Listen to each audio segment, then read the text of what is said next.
Bogojavljenje je jedan od najvećih hrišćanskih praznika i proslavlja događaj koji se desio neposredno nakon što je Sveti Jovan Krstitelj krstio Isusa Hrista u reci Jordan.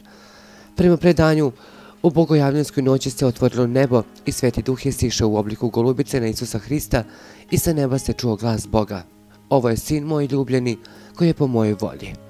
Bogojavljenje se slavi uvek 19. januara uoči praznika posvećenom Svetom Jovanu Krstitelju.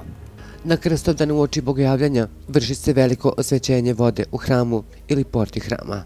Ta voda se uzima i nosi kući. Čuva se kao čudotvorna sveta dragocenost jer štiti od nečistih sila. Nikad se ne kvari, pije se tokom cijele godine radi isceljenja i zaštite od svih bolesti, očišćenja od zlih strasti i radi oproštaja grehova.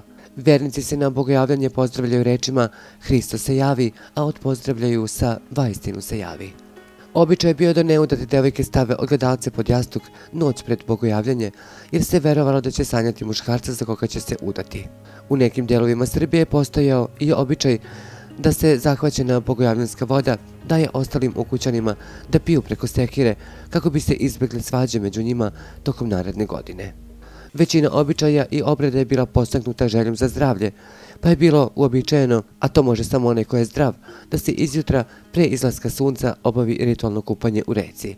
Zato se za Bogojavljanje u reku baca časni krst, a mladi se takmiče da do njega stignu i uhvate ga. Onom ko prvi dopliva do njega donosi sreću tokom cijele godine. U pojedinim krajevima Srbije običaj je da se na dan Hristovog krštenja operu stvari i očisti kuća jer su prošli nekršteni, to jest nečisti dani koji traju do Božića.